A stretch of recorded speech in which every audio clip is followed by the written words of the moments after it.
Ripudaman Singh Malik, who was acquitted in the 1985 Air India bombing case, was shot dead in Surrey in Canada on Thursday morning. Here are 5 things to know about him. Ripudaman Singh Malik is a businessman. He is a very well-heeled businessman as well as a philanthropist based out of Canada. And he was in fact going to work.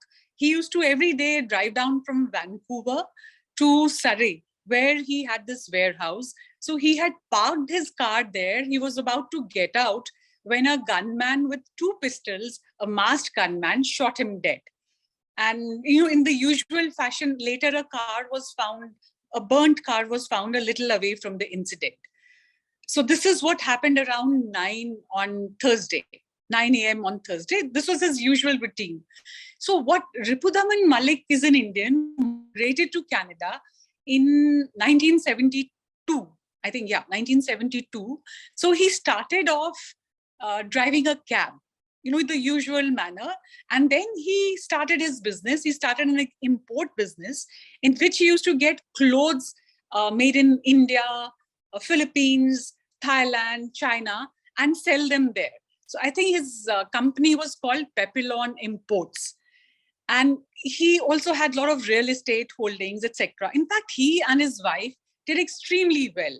So he was a millionaire many times over when he was charged with conspiracy in the Air India bombing case.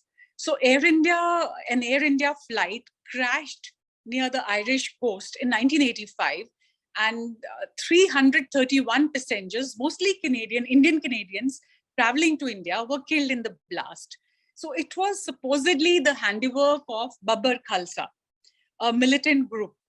And the charge against Ripudaman was that he was bankrolling the mastermind.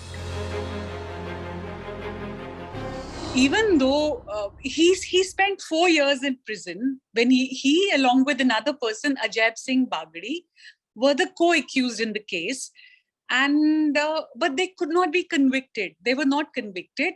So the entire allegation was based on the testimony of one woman, one witness, and which was later refuted, which wasn't strong enough to build a case against him.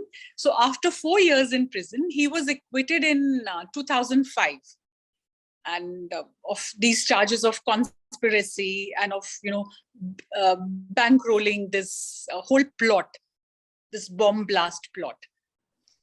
But yes, so even today, after his death, his son, he said, regardless of the fact that he was acquitted, but there was this trial by the media, and there was this very strong opinion in even Royal Canadian Mounted Police that despite his acquittal, he was always in the gray zone, in the general public mind.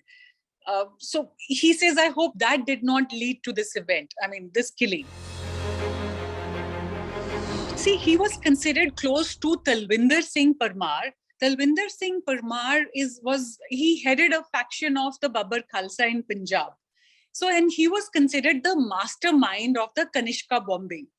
So, which is why there were these doubts about whether he had a role to play in this incident as well or not. Although his name was legally cleared, officially cleared. And since Babbar Khalsa itself, it is a terrorist organization. It was very active during militancy in Punjab, and they committed a lot of heinous acts.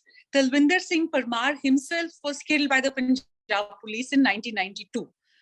So it was this connection which kind of, they were allegations. You can't say you could substantiate them, but there were allegations. And for instance, a Canadian media, a leading paper in Canada, reported how Talvinder Singh Parmar's relatives were employed by Ripudaman Malik in his schools. Because apart from his import-export business, Malik was also into education. So he had opened a number of Khalsa schools in Canada. And so besides teaching Canadian syllabus, They would also teach Punjabi language and Sikh history to students. And the allegations were that he had employed some of Parmar's relatives. Parmar, who was a Babbar Khalsa militant. I was just reading somewhere, the former DSGMC president, Delhi Sikh Gurdwara Managing Committee president, he said that Ripudaman Malik left India on the intervening night of 6th and 7th June.